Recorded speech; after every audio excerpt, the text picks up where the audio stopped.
And always remember that this is all about keeping our communities that we represent safer, Mr. Speaker.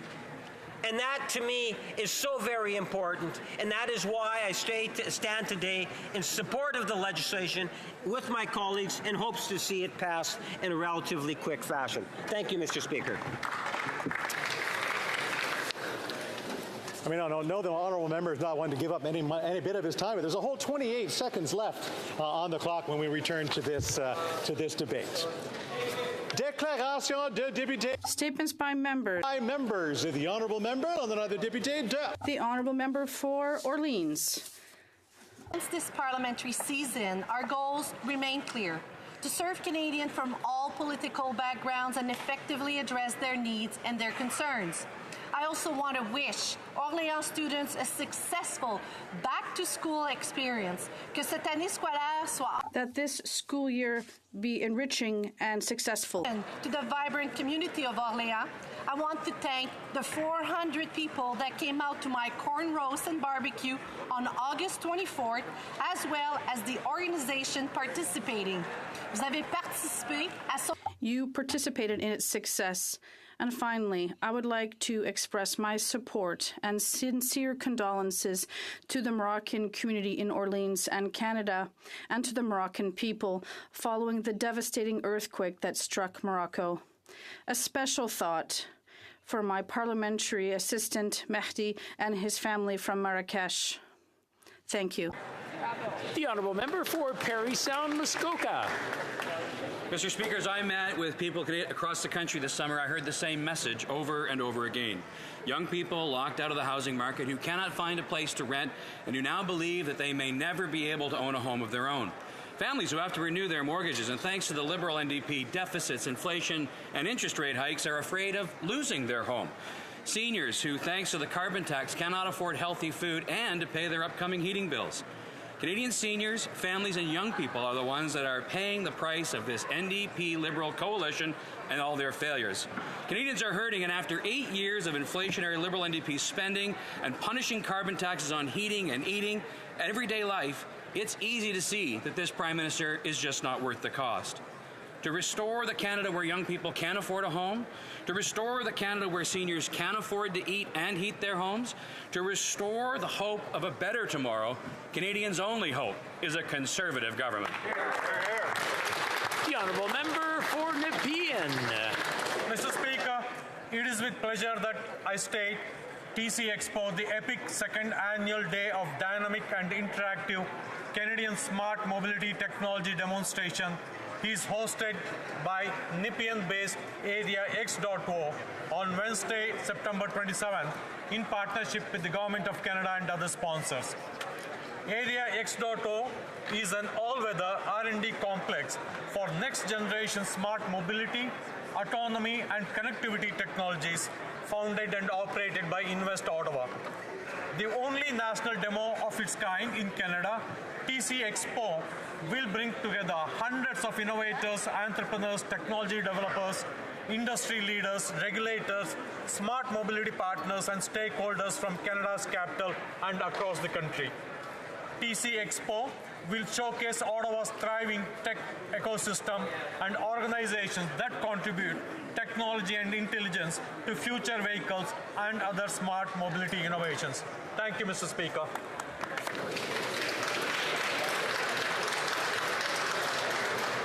If I can have your attention, please. Order.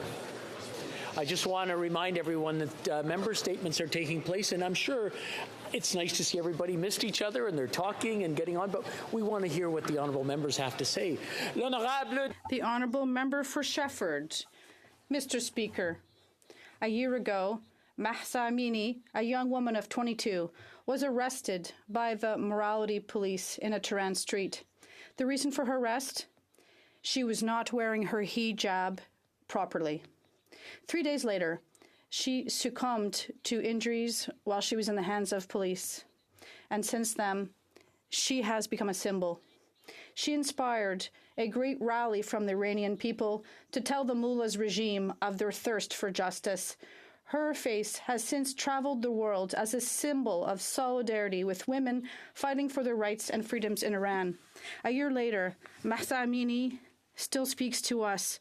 She reminds us of our duty for international solidarity, and she reminds us that women's rights are human rights. She also inspires us to enjoy all of these Iranian women, to shout out a challenge to the Islamic regime. Women, life, liberty. L'honorable député. The honourable member for Gatineau. Merci, Monsieur. Thank you, Mr. Speaker. Today, to mourn the loss of Phil Lind. Phil was a Rogers executive for 54 years, working alongside Ted Rogers to build a great Canadian company. Phil was also a tireless advocate for multilingual, multicultural, and specialty programming. In 1992, Phil had the vision to create CPAC, an independent broadcaster whose mission was to bring Canadians closer to their democratic institutions. Démocratique. Phil remains steadfastly committed to CPAC and its mission as the indispensable voice of democracy in Canada for over 31 years. He firmly believed that Canadian news should be told by Canadian producers. What is now Rogers Telefund, Phil spearheaded the process to ensure financing for Canadian film and television producers over 4 decades. He was appointed to the Order of Canada in 2002 and inducted to the U.S. Cable Hall of Fame in 2012. On behalf of all parliamentarians, join me in remembering this titan of Canadian business. Thank you, Mr. Speaker. The honourable member for South Surrey, White Rock. Crime, chaos, and disorder. This is the Prime Minister's legacy after 8 years of this NDP Liberal government. Violent crime up 39%. Vancouver homicides up 55%. BC's London Drugs reports a 500% increase in violence in their stores. Vancouver's JJ Coffee Bean Roasters has closed for good due to crime. Canadians are living in fear, businesses are closing, and the new Justice Minister says it's all in their heads. Vancouver's Light Up Chinatown Festival ended in a triple stabbing by an accused who had stabbed his own teenage daughter to death. Celebration turned into fear and tragedy. On top of this, the out-of-control release of government-funded free hard drugs. Overdose is the leading cause of death among BC youth. We need jail, not bail, for violent repeat offenders. Mandatory prison time for violent crimes. Treatment and recovery for those struggling with addictions. Common sense, not nonsense. Let's bring it home. The honourable member for Dartmouth Cole Harbour. Whether you're in my home riding of Dartmouth Cole Harbour or in any town, in any city across Canada, young entrepreneurs are taking their smart ideas and turning them into viable businesses. For over 25 years, Futurepreneur has assisted over 17,000 entrepreneurs aged 18 to 39 launch new businesses in communities from coast to coast to coast. They've even helped launch one of Canada's most successful companies, Nix, whose founder, Joanna, now gives back by sitting as a board member. Mr. Speaker, I'm thrilled to welcome Futurepreneur as they take part in meetings on Parliament Hill today, including young entrepreneurs from across Canada, like Nicholas Laval, from my riding of Dartmouth Cole Harbour. Nicholas is the founder of Clean Valley CIC, an innovative clean technology company that specializes in biofiltration. I ask all members of this House to join me today in celebrating these entrepreneurs and their big ideas. Let's all support Futurepreneur today and into the future. Thank you, Mr. Speaker. The honourable member for Willowdale. Thank you, Mr. Speaker. It's a great pleasure to be back in beautiful Ottawa with all of my honourable colleagues. This weekend, members of the Iranian and Kurdish communities across Canada convened to mark the first anniversary of the death of Mahsa Jina Amini, a courageous Kurdish Iranian woman. Following Mahsa's murder, over 500 individuals were killed and over 23,000 individuals were detained and incarcerated. Yet, despite the Iranian regime's brutality, women, minorities, musicians, and cultural luminaries within Iran remain defiant. So as we honor the memory of Mahsa Jina Amini. I would ask all members to listen to members of the Iranian and Kurdish communities in their demands for justice and peace for their loved ones back home. Thank you very much, Mr. Speaker.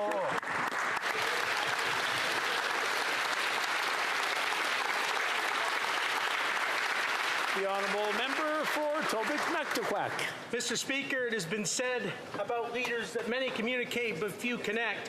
The tremendous address by the Leader of the Opposition about hope and home a couple of weeks ago connected with Canadians from coast to coast, so much so that even the Prime Minister lifted lines from it. Home has been described as both a place of origin and a place of destiny, a familiar and safe place, and Canadians are feeling truly homesick. They're lost somewhere between where they once were and where they hope to be. After 8 long years of this tired Liberal NDP government, they find themselves in a strange place where crime is on the rise, the cost of living are soaring, and the dream of home ownership is out of reach. Canadians know that something has changed, and it's not them. Canadians are longing for a place called home.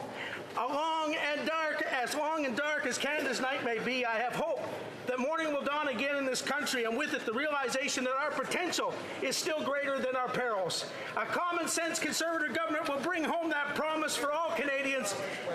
For you, for me, for all of us, let's bring it home! The honourable member for Markham-Stouffville. Mr. Speaker, I rise to pay tribute to a great Canadian, the Honourable HoC, a Conservative senator who ran for the leadership of the PC Party of Canada. He was Chief of Staff to Ontario Premier Bill Davis and Prime Minister of Canada Brian Mulroney. Committed to Canadians and the common good, Hugh was an author, columnist on the faculty of Queen's School of Public Policy, principal of Massey College, and president of the Institute for Research on Public Policy. Known for his generous conservatism and a champion of basic income, I came to know Hugh when I was Ontario's Minister of Community and Social Services, when I had the privilege of working with him on our basic income pilot, and we made it a reality. When the pilot was cancelled by the Ford government, Hugh remained positive, saying 2 steps forward, 1 step back. To his widow, Donna, and daughter, Jacqueline, who are with us here today, I say may his life's work inspire Canadians and may his memory be a blessing. Thank you, Mr. Speaker.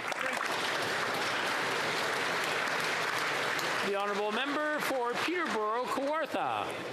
What do Canadians need to know about the Leader of the Official Opposition and our next Prime Minister? Well, many already know him as the common sense leader Canada needs. His school teacher parents know him as the boy they adopted and raised in their modest home in the suburbs of Calgary. His dad knows him as the son he took to early morning hockey practice. His neighbors know him as the boy who delivered their newspaper. His 2 children know him en français, espagnol, and English as Papa. But Canadians need to know this. It doesn't matter who you know or where you're from. And this is his words. What matters is who you are and where you're going. Those aren't just empty words securing votes. He's lived it. It's common sense. Let's bring it home. Bring it home. The honourable member for Lambton, Kent, Middlesex. The NDP Liberal carbon tax on farmers who grow the food and the tax on truckers who ship the food is a tax on people who buy the food, and they want to quadruple the tax. The Conservative leader will axe the tax so that you pay less and bring home more, so that you pay less on gas, groceries, and home heating. Carbon tax 1 will add over 45 cents a litre to diesel fuel, and carbon tax 2 will add 16 cents more plus HST. And by 2030, farmers and truckers will pay an extra 69 cents per litre in carbon taxes for fuel that they must buy. Well, newsflash, food doesn't transport itself to the grocery store shelves. A grocer in Dawson City, Yukon told me that he pays an over 94% surcharge on top of the regular cost to get his groceries to the store. And after 8 years of this NDP Liberal government, half of Canadians are living paycheck to paycheck, and this government keeps raising taxes. The Prime Minister is not worth the cost. Conservatives will axe the tax so you pay less and bring home more. The honourable member for St. Leonard, St. Michel. Mr. Speaker, today I would like like to acknowledge the loss of a great Canadian politician, the Honourable Monique Bégin. She was elected MP for Saint Michel in 1972, then for Saint Leonard Anjou in 1974, 1979, and then again in 1980. Not only was she a pioneer, becoming one of the first 3 Quebec women elected to the Canadian Parliament, but she also defended her progressive family values with conviction and effectiveness. As Minister of Health and Welfare, she succeeded in securing unanimous support for legislative reforms that strengthened and broadened the universality and accessibility of our public health system. I invite all my colleagues to pay tribute to her. Let us continue to honor the women who, like the Honourable Monique Bégin, have broken down the barriers that allow women parliamentarians to be here in this House and to occupy our rightful place at the heart of our government and in our society. Thank you.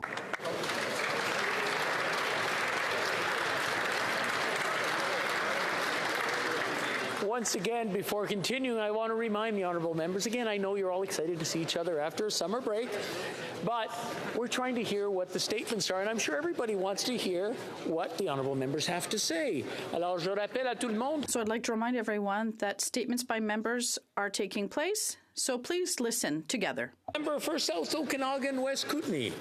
Mr. Speaker, for hundreds of thousands of Canadians, it has been an anxious, stressful, and even tragic summer. Wildfires have ravaged forests from Nova Scotia to Vancouver Island. 16 million hectares have been burned. 200,000 Canadians have been evacuated from their homes. And I want to thank all the firefighting crews on land and in the air for the difficult and courageous work that they have undertaken to keep all of us safe. Tragically, 4 firefighters have lost their lives in that work this summer. We need to support the thousands of volunteer firefighters across Canada, and we need a national wildfire fighting force to augment the local and provincial teams that have been overwhelmed, a well-trained force that could be deployed quickly wherever needed. And we need to act to stem the climate crisis that has overwhelmed all of us.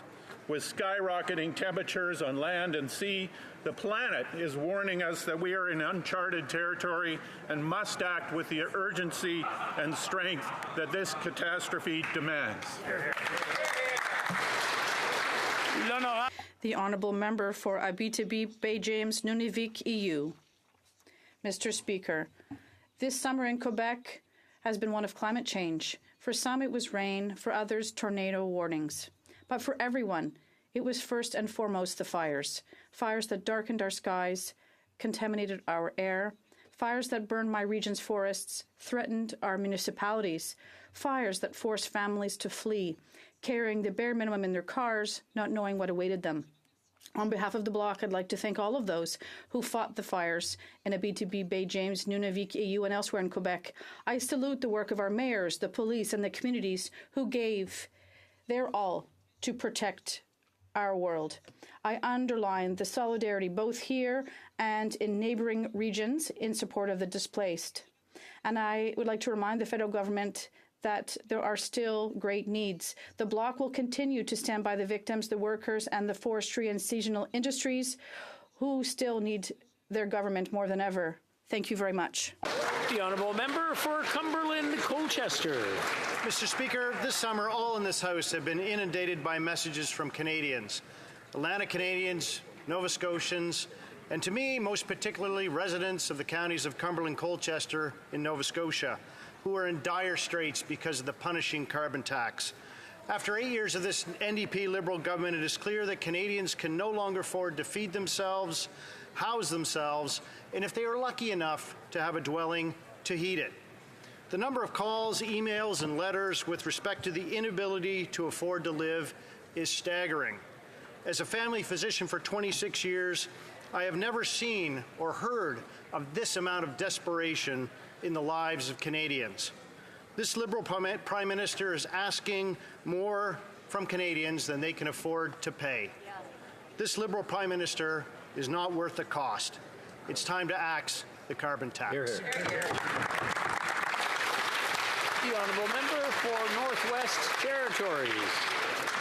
Mr. Speaker, this summer was an incredibly challenging time for the Northwest Territories. Across our region, wildfires threatened the safety of our communities, with about 70% of the NBTers being evacuated, including the city of Yellowknife. For the people of Hay River and Kotlo-Daitche First Nations, who were hit by a flood last year, they had to leave their homes twice this summer. The hamlet of Enterprise was 90% destroyed. Words can't express how grateful Northerners are to the communities that opened their doors to the evacuees and to the firefighters and emergency workers that put their lives on the line to keep us safe. As we move forward, it's critical that all levels of government continue to work together to ensure residents and small businesses will recover, and we can rebuild a healthier and safer future for NBTers. The climate crisis is here, and the time to act is now. Masicho, Mr. Speaker.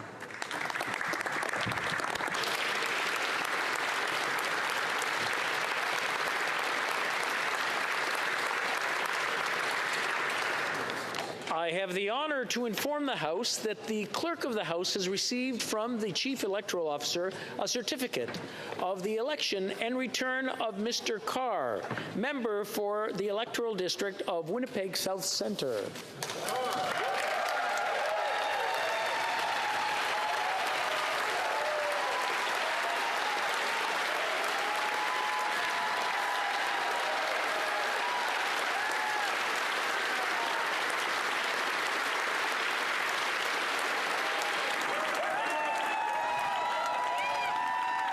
Mr. Speaker, I have the honor to present to you Ben Carr, member for the Electoral District of Winnipeg South Centre, who has taken the oath, signed the roll, and now claims the right to take his seat. Yes. Member, take his seat.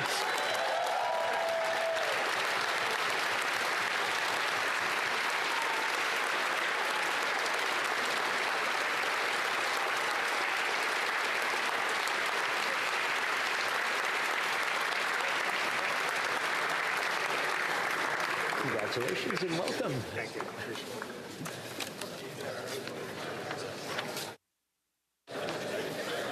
I have the honor to inform the House that the Clerk of the House has received from the Chief Electoral Officer a certificate of the election and return of Ms. Gainey, member of the Electoral District of Notre-Dame-de-Grâce Westmount.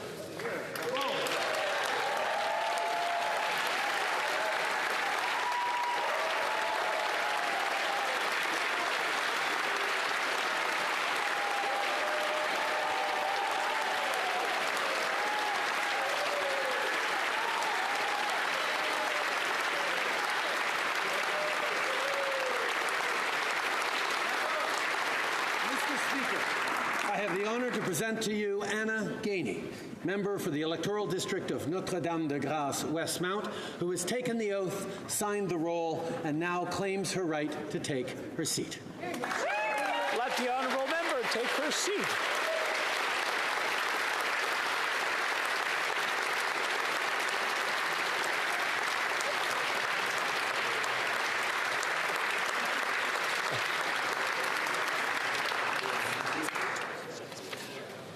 Welcome. Nice to see you. Congratulations.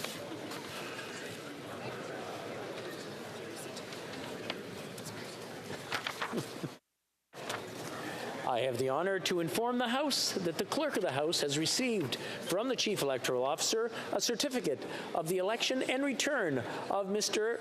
Khanna, member for the Electoral District of Oxford.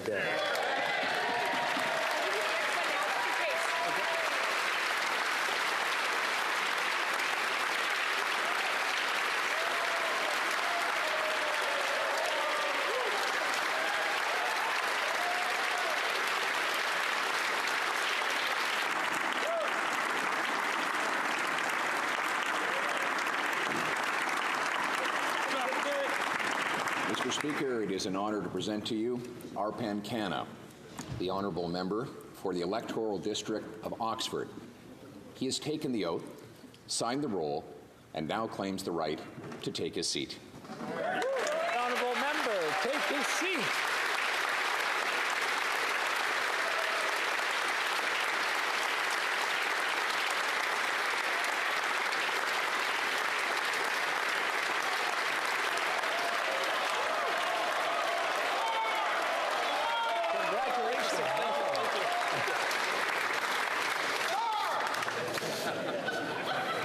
I have the honor to inform the House that the Clerk of the House has received from the Chief Electoral Officer a certificate of the election and return of Mr. Leslie, member for the Electoral District of Portage-Lisgar.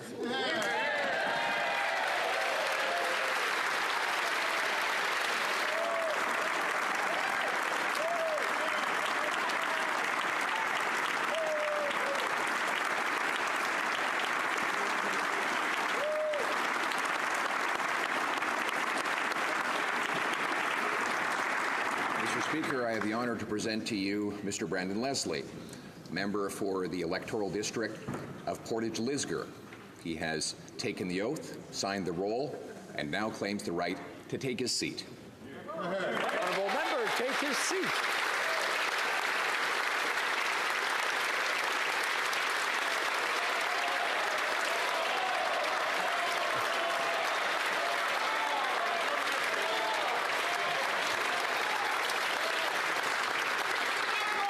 Congratulations and welcome. Thank you so much.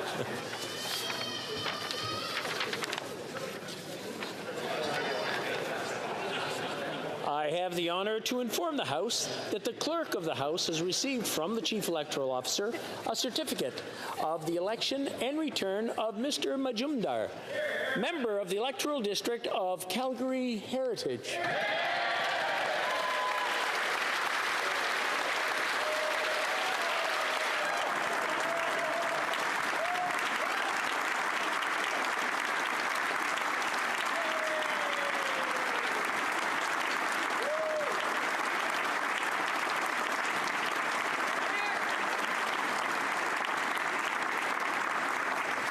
It is an honor to present to you Shuvaloy Majumdar, member for the Electoral District of Calgary Heritage. He has taken the oath, signed the roll, and now claims the right to take his seat. Honourable member, take his seat.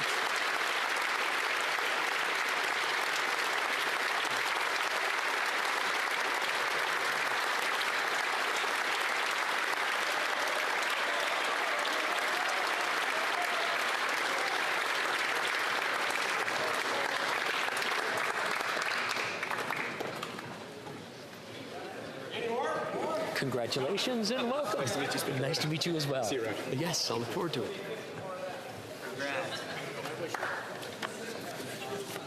We're all set to start. Oral questions. Question orale, the Honourable Leader of the Opposition.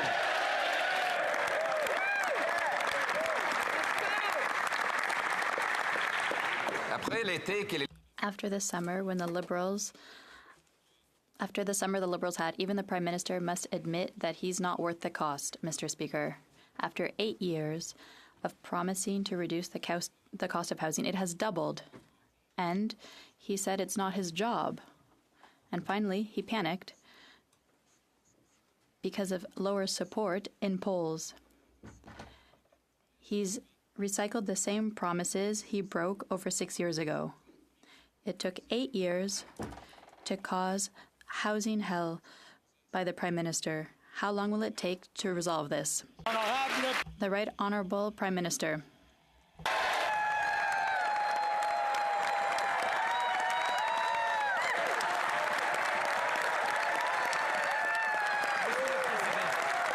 Mr. Speaker, we know that Canadians are feeling the rise in prices throughout the country, especially at the grocery store and for housing. That's why we are taking immediate action to build more housing by eliminating GST, by supporting small businesses and extending repayment, and by calling in food CEOs for a meeting today to ensure we reduce the cost of food. Our priority is to build an economy focused on the well-being of all Canadians, and that is what we will do every day in this House. The Honourable Leader of the Opposition. People can't have well-being when they're living in tents. After 8 years, the cost of housing has doubled, and now interest rates are going up faster than in our country's monetary history.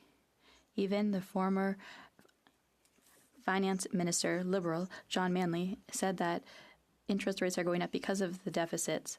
This prevents people from building houses and buying them. Will he finally eliminate inflationary deficits that make interest rates go up and keep his promise to balance the budget? The Right Honourable Prime Minister. Mr. Speaker, actions count more than words, and we've taken action. We are building thousands of housing units in London, and we are reducing red tape. We are encouraging cities like Calgary to put forward more ambitious proposals, and we are ensuring that affordable apartments are built throughout the country by eliminating GST on their construction. And if food CEOs don't make your groceries more affordable, we will do so. This is what Canadians are calling for today, and that is what we are doing to build an economy that works for everybody. The Honourable Leader of the Opposition. Mr. Speaker, after the summer that these Liberals have had, even the Prime Minister must admit that he's not worth the cost. 8 years after he promised to make housing more affordable, he doubled the cost, doubled the rent, doubled mortgage payments, doubled the needed down payment. Then he said housing is not his job. And then he panicked when he plummeted in the polls and recycled promises that he'd broken 6 years earlier. Mr. Speaker, it took him 8 years to cause this housing hell. How long will it take to fix it? The Right Honourable Prime Minister. Speaker, we said we'd work with municipalities to get housing built faster, and that's exactly what we're doing right across the country, including, for example, with the City of London, where we've got a deal done that fast-tracks the creation of over 2,000 additional housing units over the next 3 years, builds thousands more in the years to come. We're doing this by cutting red tape, fixing outdated zoning policies, and building more homes faster. This is our first deal, but I promise, not the last. The Honourable Leader of the Opposition.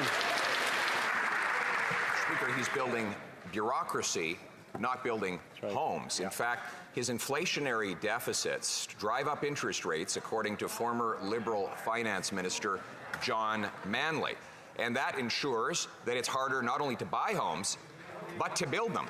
Today, we got the devastating news that not only are we not increasing home building was down in August, 18 months after his so-called accelerator was brought into place. So when will the Prime Minister realize that he's not worth the cost, get out of the way, and build homes, not bureaucracy? The Right Honourable Prime Minister. Speaker, the opposition leaders' bickering won't help get houses built. Our plan does. The Minister of Housing wrote the Mayor of Calgary offering to partner with the city if they made necessary changes for more affordable housing. And just this Saturday, the City of Calgary approved a plan for reducing zoning red tape and building housing by public transit. This is a step in the right direction, and we know together we can build more apartments for students to rent and more homes for families to grow in. The Honourable Leader of the Opposition. Mr. Speaker, all he has delivered is an economy that built fewer homes last year than were built in 1972. Wow. And this year, housing construction is expected to drop further by 32%. Data from August showed that home building was down again. His inflationary deficits drive up interest rates, which make it harder for builders to finance their construction and harder for Canadians to afford a mortgage. So what will he finally do what he promised to do 8 years ago, and that is balance the budget to bring down interest rates and inflation? The Right Honourable Prime Minister. We're focused on delivering real results, while the leader opposite is focused on empty slogans and picking fights. In fact, when he was in charge of housing, he bungled projects like the Toronto Line 1 extension, which to this day has no housing near a number of its stations. In contrast, we are actually linking public transit dollars to apartments and housing density, and we're doing so without the Conservative plan to restrict access to abortion, to deny the impact of climate change, and put more assault weapons in our streets. The Honourable Member for La Prairie.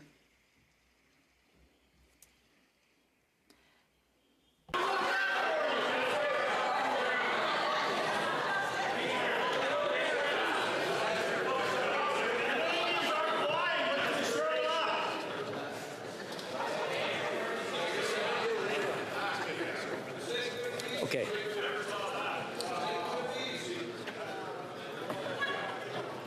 I just want to remind the honourable members, the ones who used to sit way down there and now are over here, I can see you now as well as hear you. The honourable member, l'honorable député. The Honourable Member for La Prairie. Mr. Speaker, in the midst of the housing crisis, Quebecers want politicians to find solutions. But to date, politicians in Ottawa aren't finding solutions. They're finding scapegoats. They blame our cities in Quebec for their failures in Ottawa. But municipalities have pointed out that the federal government is withholding $900 million earmarked for housing during a housing crisis.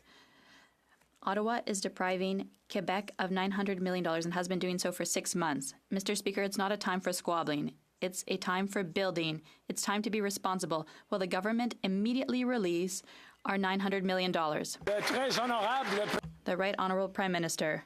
Mr. Speaker, we are there to build in partnership with the provinces and municipalities.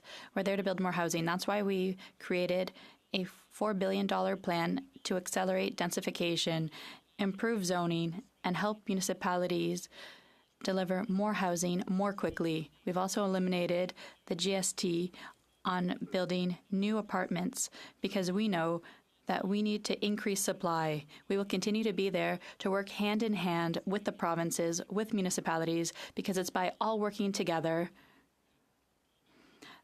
that we will address this housing crisis. The Honourable Member for La Prairie. Mr. Speaker, if housing is their priority, then they should free up the $900 million we're entitled to for housing construction. It doesn't get much more obvious than that. And yet the Liberals are doing the opposite. They're withholding the $900 million for housing. The message this sends to Quebecers who are having a hard time affording decent housing is that they're not the priority. They take second place to jurisdictional squabbles. Mr. Speaker, that's not responsible. That's not what Quebecers expect from the federal government. So when are the $900 million for housing going to be paid? The Right Honourable Prime Minister. On the contrary, Mr. Speaker, we know full well that the Bloc is here for squabbling. We are here to work hand in hand with the provinces, with municipalities. That's why we've set up a $4 billion plan to work directly with municipalities to increase supply in housing, to build more densification, to improve zoning, to accelerate construction of new housing. We've also removed the GST from construction costs for new apartments because we know how much we need to increase supply. That's part of the actions we've taken for a long time that we will continue to take to help people throughout the country. The Honourable Member for Burnaby South. 20 months, Canadians have been dealing with high grocery bills, and neither the Leader of the Opposition nor the Prime Minister have the courage to mention the true culprit, the corporate greed, which is driving up prices. In fact, when they had the chance to publicly show up and hold these CEOs to account, neither of them even bothered to show up. Right. The Leader of the Opposition even gave tax breaks to the wealthy CEOs. When will the Prime Minister stop the delay and the disappointment? When will this government step up and force these CEOs to finally lower their prices? The Right Honourable Prime Minister. Mr. Speaker, our focus is on making life more affordable and ensuring corporations pay their fair share. The Minister of Innovation met today with the CEOs of the large grocery chains to reinforce the immediate need to stabilize food prices and improve competition. Indeed, we're introducing changes to competition here in Canada to address the rise in food prices, amongst others. We will, every day, Mr. Speaker, continue to build an economy that works for all Canadians. Well, member for Burnaby South. Under the Liberals and the Conservatives, Canada has lost 1 million affordable housing units. And it's been 5 months that construction has been going down. Eliminating GST on the construction of affordable housing is important, but it's 8 years too late. It will take a lot more. When will the Prime Minister stop delaying and announce that the federal government is starting once again to build affordable housing. The Right Honourable Prime Minister, Mr. Speaker, our goal is to make people's lives more affordable and to ensure that corporations pay their fair share. The Minister of Innovation met with food CEOs this morning to insist on the need to stabilize the price of food and increase competition. We are making changes to the rules on competition in Canada to fight the rise in food prices, among other. We will continue to build an economy that works for all Canadians every day. Le chef de l'opposition. The NDP has now been in government for almost 2 years, during which time, by their own admission, both grocery prices and grocery profits have gone up. That's the result they get. And now they're supporting the Prime Minister's plan for a carbon tax that will rise to 61 cents a litre on the farmers who make the food and the truckers who ship the food. Their response to all this is to hold a big photo op today. The Prime Minister claims food will be affordable by Thanksgiving. So, will, by Thanksgiving, lettuce be back down from its 94% increase because of today's meeting? The Honourable Minister for Innovation. I'd like to thank the Leader of the Opposition for his question. But coming from someone who advocated for crypto as an advice to Canadians, I think Canadians watching at home understand not to follow his advice when it comes to grocery, Mr. Speaker. The answer of Canadians is thanks, but no thanks, Mr. Speaker. We're going to continue to do the tough work on this side and fight for Canadians at every step of the way. The Honourable Leader of the Opposition. It's not just one carbon tax, there's a second carbon tax that the Prime Minister wants to impose on the backs of Quebecers. Yes, it applies to Quebecers, to farmers, to truckers in Quebec who deliver our food. And the Bloc supports it and wants to increase it radically, as they've said. This will inflate the price of food. Will the Prime Minister heed the call of the Bloc to radically increase the carbon tax on the backs of Quebecers? The Honourable Minister of the Environment. Thank you, Mr. Speaker. As it's my first opportunity to speak during the session, I'd like to offer my sincerest condolences to all Canadians and people who were affected by forest fires, the tens of thousands of people who were evacuated due to forest fires, to flooding, and thankfully, Tropical Storm Lee didn't hit as hard as it could have. At a time of climate change, a responsible government has to invest in climate change. And it also needs to support Canadians during these difficult times. That's exactly what we're doing on this side of the House, Mr. Speaker. The Honourable Member for Mégantic-l'Érable. The Liberal Bloc carbon tax has radically increased the price of food. Carrots alone have gone up 74%. My mother always told me to eat carrots. They're good for your eyes. I invite the Bloc leader to eat more of them because he doesn't see the costs of his support for the Liberal Bloc carbon tax. The Prime Minister and his coalition with the Bloc are not worth the cost, Mr. Speaker. Will the Prime Minister's big meeting with the food CEOs at least cancel the 74% increase for carrots by Thanksgiving? Yes or no? The Honourable Minister. Mr. Speaker, with the forest fire season we've had, the heat waves that have been throughout Canada and around the country, around the world, some people might say that there are bigger challenges than carrots. We need to fight climate change. We need to help people during these difficult times. That's exactly what we're doing here on this side of the House. What is the Conservative Party proposing? Nothing to fight climate change.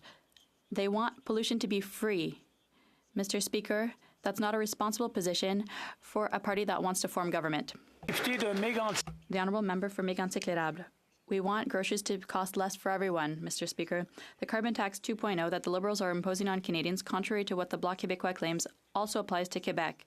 On June 5th, a motion was presented in this House that the House recognizes that the first carbon tax is a failure and calls on the government to immediately cancel the second tax, the Clean Fuel Regulations.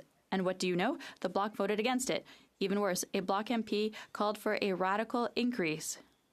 Will the Prime Minister reject the Bloc's call to radically increase the carbon tax at the expense of Quebecers? The Honourable Minister. Thank you, Mr. Speaker. I'd like to remind my honourable colleague that in his party's election platform at the last election, he proposed putting in place a clean fuel program. That's exactly what we've done. This program leads to thousands of jobs, billions of dollars in investment throughout the country, and the Canadian Association of Petroleum Producers supported this. It would lead to jobs, especially in agriculture. What do the Conservatives have to fight climate change? Absolutely nothing. Member for Foothills. The thing is, Mr. Speaker, the Liberals can reduce the price of food right now if they abandon their failed carbon tax. But instead of taking any meaningful action, they are having more meaningless meetings. The price of diesel is already up 70 cents a litre, increasing the cost on farmers to produce the food, manufacturers to process it, truckers to haul it, and certainly for Canadians to buy it. When the price of lettuce is up 94%, clearly the Prime Minister's NDP government isn't worth the cost. Will the Prime Minister's big meetings reduce the cost of lettuce by Thanksgiving? Yes or no? The Honourable Minister of Innovation. Mr. Speaker, I'd like to thank the member for the question. Instead of talking, Mr. Speaker, they should look at what we've done today.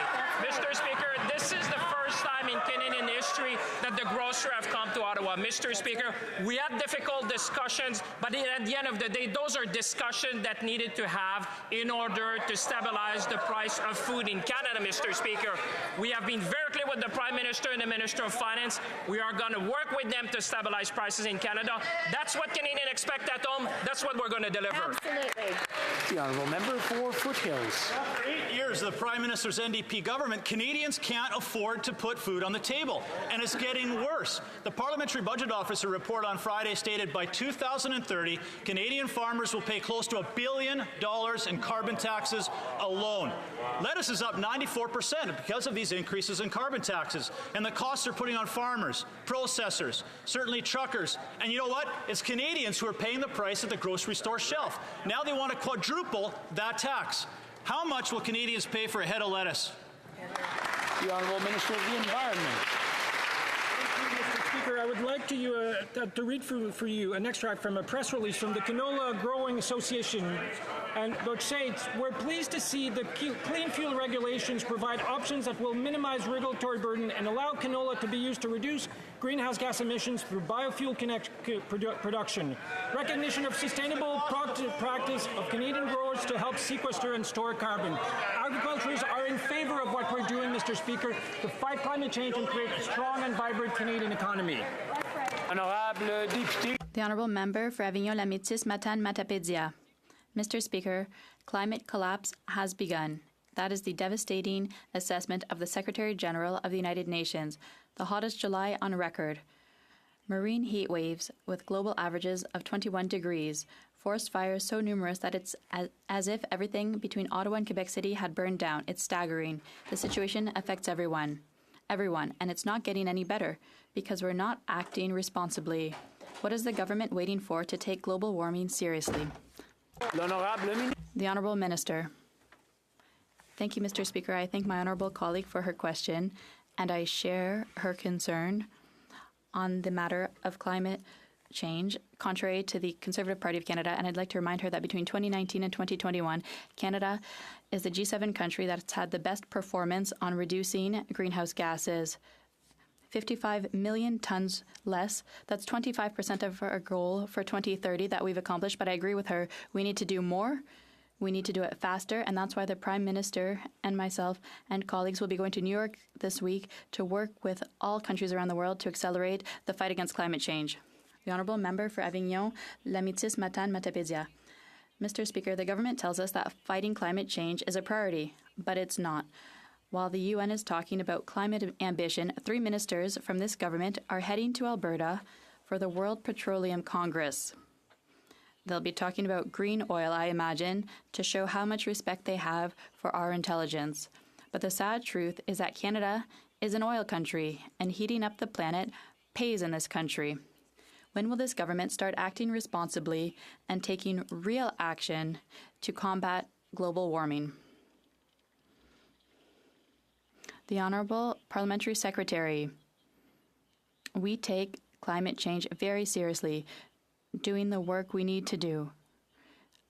for the Congress, it's true that the Minister of Natural Resources is there. He's there to tell everyone that it's very important for us to do everything we need to do to decarbonize our energy systems. We need clean energy, we know that, and we are doing the work to get it. The Honourable Member for Avignon-Lamitis, Matane-Matapédia. Mr. Speaker, the unprecedented forest fires we've seen in Quebec, and that also happened in British Columbia, the Northwest Territories, and the Atlantic, are disastrous for the planet, for the people affected, for biodiversity, even for the economy. A disaster that is bound to happen again and again. But there's no Congress on fighting forest fires or on the energy transition. No. Here we welcome oil magnates with open arms. It's irresponsible, Mr. Speaker. Totally irresponsible. How many more thousands of hectares will have to burn before the government wakes up? The Honourable Minister of the Environment. Thank you, Mr. Speaker. I thank my colleague for her question. And that is why, faced with climate change and the increase in natural disasters, we've put forward the first national climate change adaptation plan in partnership with the provinces and territories, municipalities, and Indigenous people. A plan to adapt to climate change that was recognized by institutions like Impact Assurance that has said it's one of the best in the world. The Insurance Bureau of Canada has said the same thing. We need to be better prepared to face the impact of climate change. And contrary to the Conservative Party that still thinks it doesn't exist, we have a plan to fight climate change and to adapt to them. For Miramichi, Grand Lake. Mr. Speaker, gas, diesel, and home heating costs are spiking because Liberal MPs voted to implement and increase the carbon tax.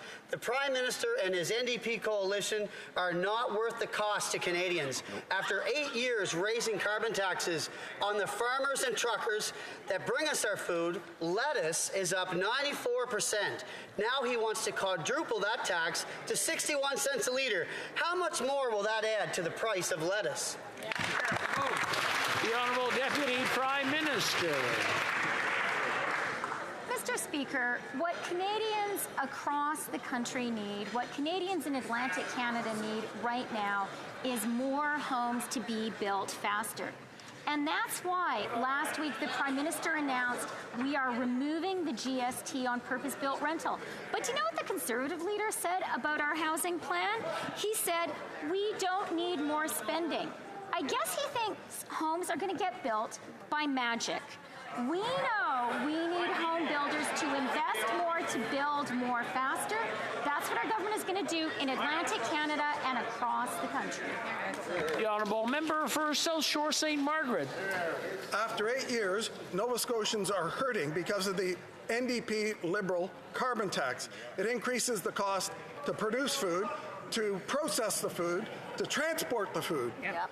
One example is that the price of cabbage has gone up 70% because of the actions of these Liberals. The Prime Minister and his Liberal NDP government are not worth the cost.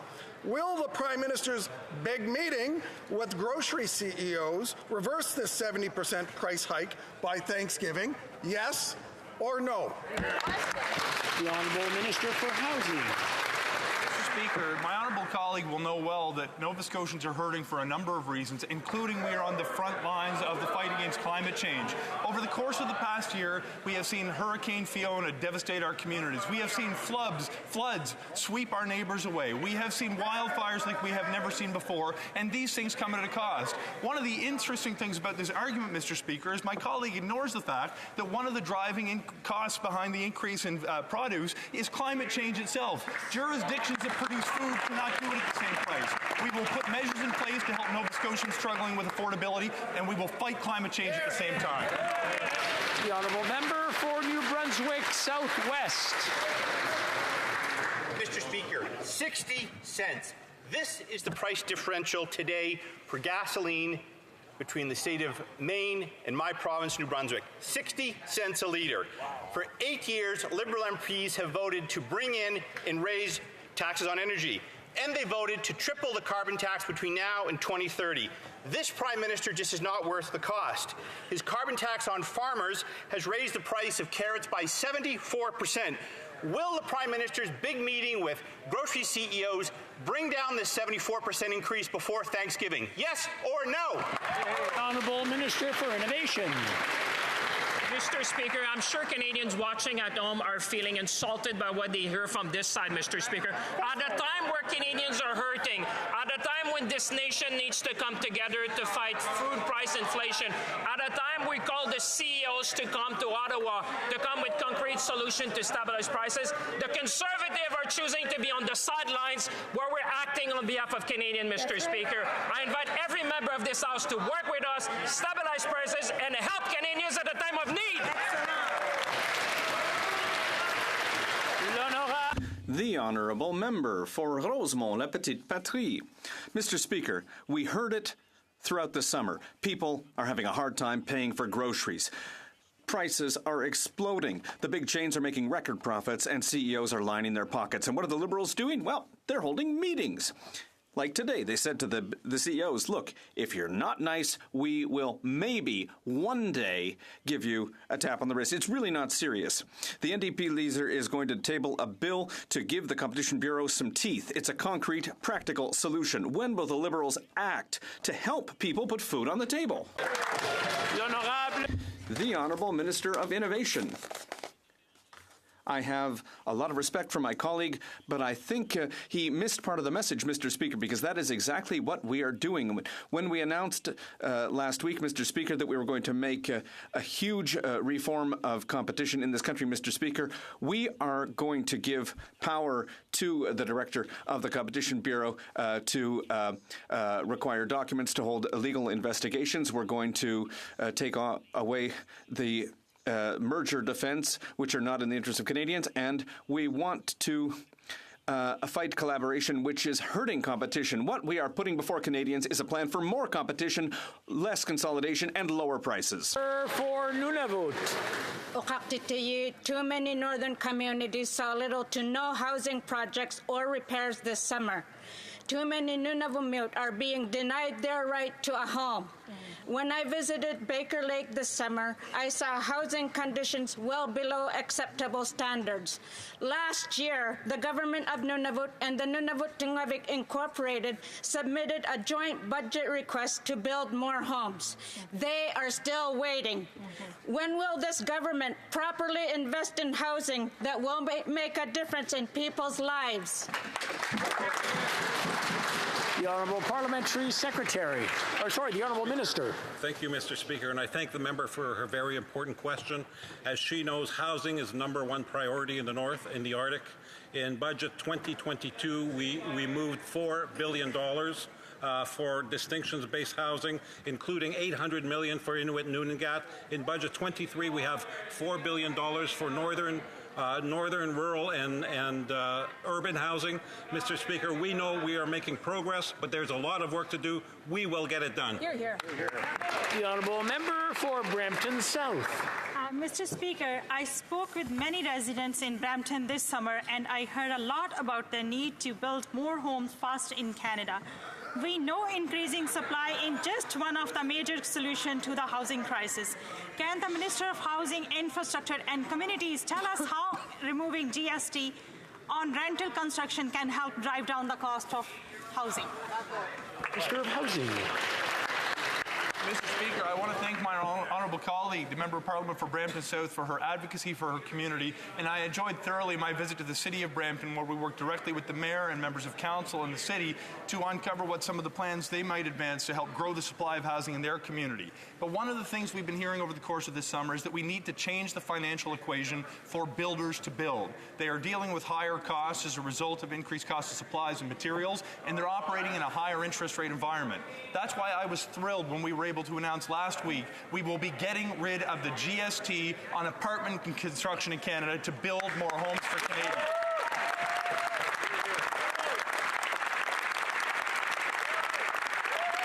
Mr. Speaker, what's more, we have seen provincial governments follow suit. I'm sorry, the time is up. The Honourable Member for Thornhill. Mr. Speaker, after 8 years years, the Prime Minister and his coalition with the NDP are not worth the cost. Housing is worse than ever and worse than anywhere. Years of inflationary deficit, Canadians are getting crushed with housing costs. Mortgage payments are up 151%. That's more than $3,500 a month. And in Toronto, it used to take 25 years to pay off a mortgage, and now it takes 25 years to save for a down payment. So will the Prime Minister end his wasteful spending and eliminate his inflationary deficit so Canadians can keep a roof over their head? The Honourable Deputy Prime Minister. Mr. Speaker, Mike Moffat called our housing plan announced by the Prime Minister last week hugely important. This will make the numbers work. The governments of Ontario, BC, and Newfoundland have already followed suit. But what did the Conservatives say about this practical plan to get more homes built? They said, we don't need more spending. Well, how do they think we're going to get homes built in Canada? Is it by magic? We need home builders to invest more and build faster. That is what our government is making possible. That is what is going to fix the housing challenge.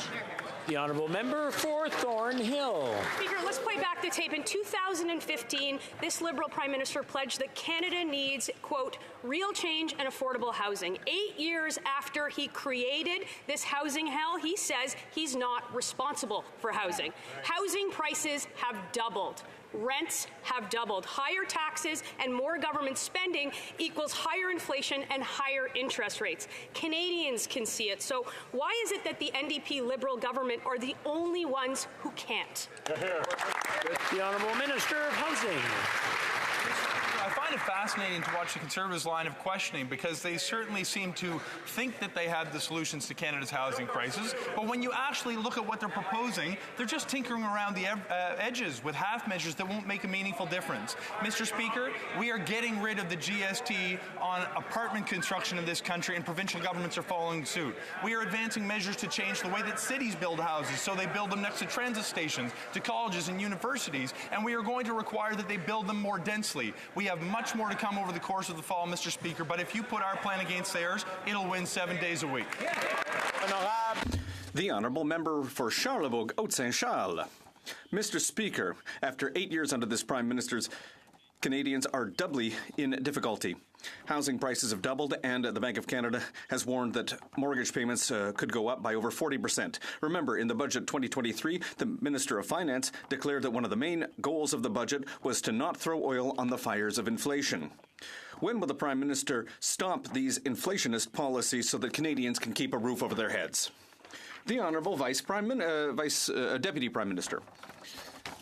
Canada has the lowest deficit of all the G7 countries, and DBRS Morningstar last week reaffirmed our AAA credit rating.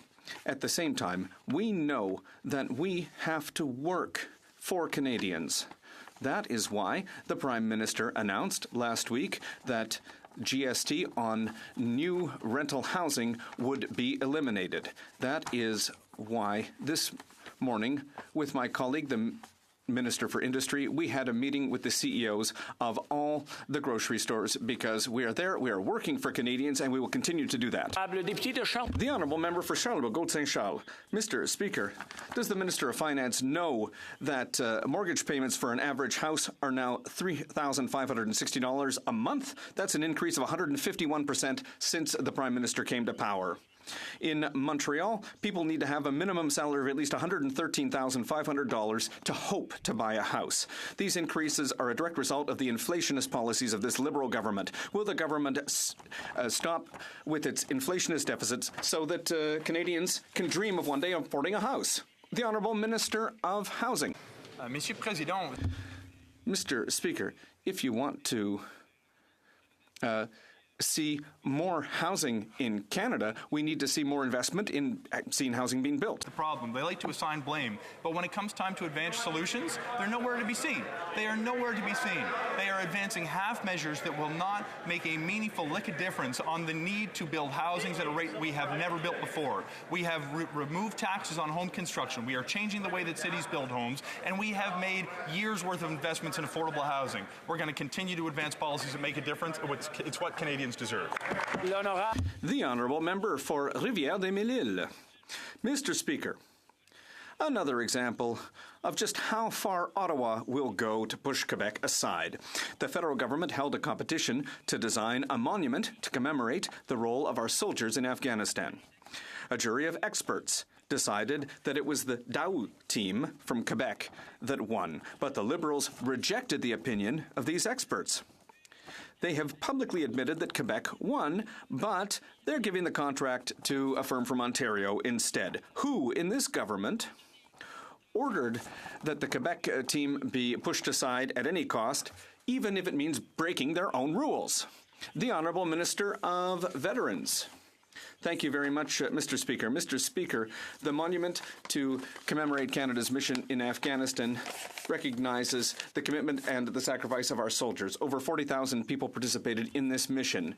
Veterans Affairs received comments from over 10,000 Canadians, particularly from veterans, people who participated in the mission, and they all agreed, or the majority agreed, that the concept should really meet their needs. And in the end, the concept from STIMSA Group better reflects exactly what veterans wanted. Mr. Speaker, we will always be there to listen to our veterans. Thank you. The honourable member for Rivière-des-Mille-Îles. Mr. Speaker, it's very difficult to believe. The worst is that they're admitting it. This is what they wrote to Daou. Despite the fact that the jury designated your concept as the winner of the competition, the government has decided instead to give the contract to another team. So much for the jury, so much for the architects, and so much for the artists who worked on this for months and months, and even worse, so much for their own rules. Will the government correct this injustice and give the contract to the company that truly deserved it and that won the competition? The Honourable Minister of Veterans Affairs.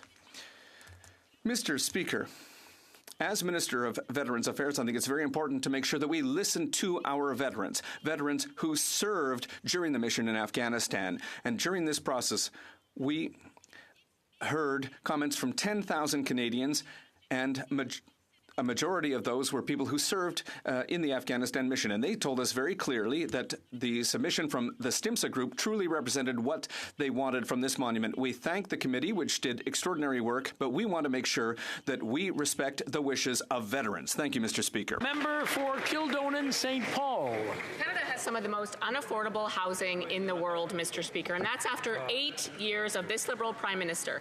Mortgages are up over 151%, with payments over $3,500 a month. 8 years of inflationary Liberal deficits, driving up interest rates, and homes have become completely unaffordable in Canada.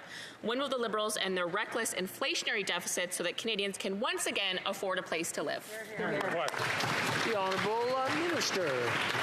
Mr. Speaker, why should Canadians trust the Leader of the Opposition on housing? Because when he had the file, he failed hard. In fact, a $300 million fund to build housing in First Nations, set up by the Leader himself, built, wait for it, 99 houses. That's right. For every one house he and the Carpet Conservatives built on reserve, Mr. Speaker, we've renovated or built 9. We can't afford his broken ideas. The honourable member for Kildonan St. Paul. NDP coalition can deflect and make all the excuses they want, but the fact remains that after 8 years of massive Liberal deficits, driving up interest rates and driving up inflation, Canadians can no longer afford a place to live. Right. In 2015, the average rent for a 2-bedroom apartment was just over $1,100 a month. 8 years after these Liberals, $2,300 a month. That's the reality Canadians are facing under that Liberal minister. When will the Liberals end this costly NDP coalition and allow Canadians a place to live, Mr. Speaker? Deputy Prime Minister. Mr. Speaker, Canada has the lowest debt and deficit in the G7, and our AAA rating was reaffirmed by a ratings agency last week. But what we need to ask is, what would conservative austerity austerity do to Canada? Do the Conservatives propose to cut our $200 billion investment in healthcare? Maybe they propose to cut our investment in early learning and childcare, which has already cut fees for parents by 50%. Or maybe it's dental care that they would go after. What we know for sure is conservative austerity hurts Canadians. That's excellent. The Honourable Member for Chicoutimi-Le-Fjord. Mr. Speaker, after 8 years of this Liberal government, mortgage payments have gone up by 151%, and the average payment is now $3,560 a month. The Prime Minister said in 2020, and listen closely, we took on debt so that Canadians wouldn't have to. And yet, more than ever, Canadians and Quebecers are having a hard time making ends meet. When will the Prime Minister end his wasteful, useless spending and eliminate these inflationist deficits so that Canadians can keep a roof over their heads? The Honourable Minister. Mr. Speaker, first of all, I'd like to thank the Prime Minister for his confidence. It's the first time that I've risen in this House as Minister, so thank you. And, Mr. Speaker, what Quebecers need is a Prime Minister who thinks about them and who works closely with municipalities, not a leader from the opposition who treats municipal leaders as if they're incompetent, with condescension and arrogance. As a former Montreal councillor, I'm outraged to see how the Leader of the Opposition does not take into account the opinions of municipal leaders. The Honourable Member for Châteauguay-Lacolle. Mr. Speaker, in recent months, Canadians have lived through a series of extreme events, including forest fires, drought, heat waves, flooding, and violent storms, which have caused incredible destruction and which have affected the lives of many people across the country. This week, Canada will be in New York for the UN Climate Week. Can the Minister of Environment and Climate Change please tell us what Canada will be putting forward at the General Assembly of the United Nations? The Honourable Minister of the Environment. Thank you. I'd like to thank my colleague for her question and for her hard work on this file. It's a pleasure for me to pass time with her and her constituents who are concerned about climate change and about protecting our natural habitats and about fighting pollution, including plastic pollution. And that's why the Prime Minister, along with some of our colleagues, will be going to New York to work with our colleagues to find solutions to these three major issues. In 2023, only in working on these three issues can a government be considered serious. We will continue to work on these. For Oxford.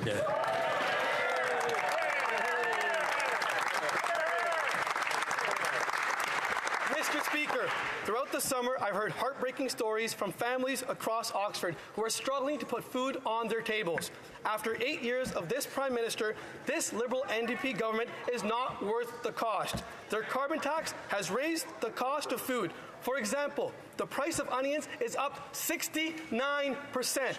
Will this Prime Minister's big meeting with grocery CEOs reverse the 69% hike by Thanksgiving? Yes or no? The Honourable Minister for Housing.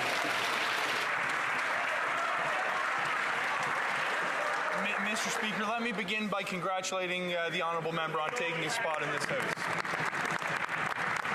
But having only recently arrived, Mr. Speaker, he can be forgiven if he's not aware that the party he now forms a member of voted against many of the measures that, in fact, make a direct impact on having life more affordable for his constituents. This includes investments in the Canada Child Benefit. This includes new investments that reduce the cost of childcare. This includes new benefits to provide dental care for low-income families. And this includes a rebate that leaves 8 out of 10 families in the province of Ontario better off as a result of putting price on pollution. We can fight climate change and make life more affordable. It's what we've been doing for 8 years, and we're going to... The Honourable Member for Calgary Heritage.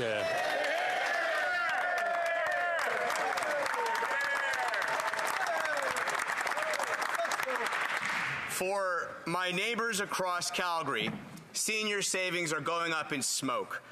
Single moms may not be in the homes of the doors that I knocked, and the dreams of young couples and newcomers devastated. Mr. Speaker, the Prime Minister and his NDP government have not been worth the cost. Right. After 8 years of raising carbon taxes on the farmers and truckers who bring us our food, potatoes are up 68%. Oh. Now he wants to quadruple the carbon tax to 61 cents a litre. How much more will that add to the price of potatoes? The Honourable Minister of Health. It's irresponsible to a weary planet that is going through some of its darkest days is although Canada has some of the lowest food inflation and some of the lowest inflation in the world, it is so much more that we have to do. But saying to people who are facing the global challenge of inflation that cutting dental care, that taking away dental care from vulnerable families is a solution to global inflation and the crises that we face, show this.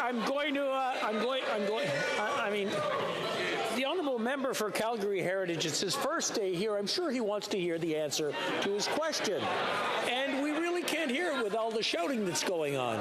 So I'm going to ask the Honourable Minister of Health to start from the top so that the Honourable Member can hear the answer.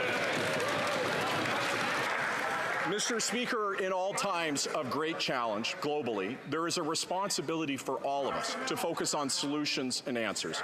And yes, it's incredibly easy on the other side and point out what's wrong in the world and what's happening, but there's solutions, cutting support and services from the most vulnerable. Let me just talk about dental care for a second. Do you know the number 2 cause of children in the hospital? Oral health, all of which is preventable. We could stop people from getting ill. We could take action to make our world better, or we can throw around slogans like what is being done on the other side. Let's focus on real answers, Mr. Speaker.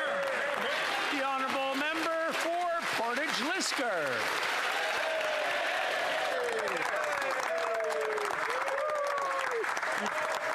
You fry short of a Happy Meal. Mr. Speaker, when I was talking with friends and neighbors this summer, I heard loud and clear that people can't afford the Liberal NDP government's carbon tax. The average farm family will spend an extra $150,000 each year. The people who make the food can't afford that, and the people who buy the food can't afford that. This Prime Minister is simply not worth the cost. After 8 years, the Prime Minister has driven up the cost of everything, and Canadians have had enough. When will the Prime Minister listen to Canadians and finally axe the tax? The Honourable Minister of Agriculture. Mr. Speaker, and I appreciate my honourable colleague's question. But the fact is, when you look at what happened in our area of the country, Fiona alone, it destroyed burns, it killed cattle, it destroyed wharves. The fact is that if we don't deal with the economy, the cost of everything will go up. We have invested in climate change, and this government will continue to invest in climate change, so we will have a place to live. Thank you, Mr. Speaker. The Honourable Member for Kings Hants. Mr. Speaker, this summer it has become abundantly clear to Canadians the challenges that climate change and extreme weather is presenting. In Kings Hants, we sadly lost 4 individuals in our communities with flash floods which have not been seen in 50-plus years. The importance of real-time emergency alerts to cell phones is so important, but cell reception in some of my communities is simply non-existent. Will the Minister of Emergency Preparedness commit to working with the Minister of Industry to push the CRTC and telecoms to improve cell service for communities where no service exists in the interest of their safety and well-being? Thank you, Mr. Speaker. The Minister for Emergency Preparedness. I want to thank my colleague for this very important question. I want to take the opportunity to pass on my sincere condolences to families who lost loved ones during the flash floods in July. Now, every second counts in an emergency, Mr. Speaker, and Canadians need to be informed as quickly as possible when there is a threat to their safety. A public alerting system is an absolute priority for our government. We will be speaking to the appropriate agencies, and I'll be working with the provinces and territories, and especially municipalities, to making sure that we have the right system for Canadians. Thank you. The Honourable Member for South Okanagan West Kootenay. Mr. Speaker, this summer over 16 million hectares of forests burned. More than 200,000 Canadians were forced to flee their homes. To call this wildfire season unprecedented is an understatement. And with off-the-charts global temperatures, we can expect climate change to deliver even more extreme wildfires. It's clear that Canada's wildfire response was overwhelmed. Waiting for help from overseas costs valuable time and money, and the Liberals don't seem to be rushing to fix it. will the minister support our call for a national wildfire fighting service which can be deployed immediately where needed? The Honourable Minister. I agree with my colleague that climate change is having a devastating impact across the country, especially in British Columbia. And the member opposite and I actually toured Soyuz together and saw the impacts directly, where a wildfire actually was close to a neighbor, just 1 meter away, and we thank all the firefighters for their amazing work. Well, we need to make sure, Mr. Speaker, we have the right resources at the right place at the right time, and that's what we're committed to doing. Thank you. The Honourable Member for Saanich Gulf Islands. Thank you, Mr. Speaker. And to the Honourable Member for Emergency Preparedness, we have to do far more. We know that not only as the member for Kings Hants says the cell service is inadequate, cell service goes down even where you have it during climate emergencies. We lose power. We lose landlines. We need a national firefighting force, a national water bomber fleet, and a permanent national task force for climate emergency preparedness for better warnings, better communications, and better response time. Will the minister set up such a task force immediately? The Honourable Minister. Mr. Speaker, I look forward to working with my colleague on this. Look forward to meeting with her and listening to our ideas. Every time we've had an emergency and disaster across this country, year after year, our folks have continually learned and we applied those lessons regularly. And this year in particular, where we had floods, wildfires, and even hurricanes at our doorsteps, Mr. Speaker, we will learn from those, put the appropriate resources in place, and I'll be focused on, again, Mr. Speaker, making sure that we have the right resources at the right place at the right time. Thank you. I'm afraid that's all the time we have for question period today. À la suite de discussions entre les deux représentants de Following discussions among representatives of all parties in the House, it is my understanding that there is consent to observe a moment of silence in honor of our former colleague, the Honourable Monique Bégin.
Thank you. Merci.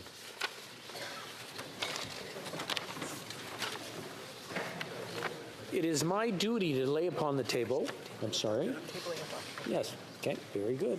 Tabling of documents. It's my duty to lay upon the table, pursuant to paragraph 91A of the Parliament of Canada Act, the annual report of the Conflict of Interest and Ethics Commissioner in relation to the Conflict of Interest Code for members of the House of Commons for the fiscal year ended March 31st, 2023. Conformément à l'article 108.3. Pursuant to Standing Order 108.3a, this document is deemed to have been permanently referred to the Standing Committee on Procedure and House Affairs. Tabling of documents. Il est de mon devoir de...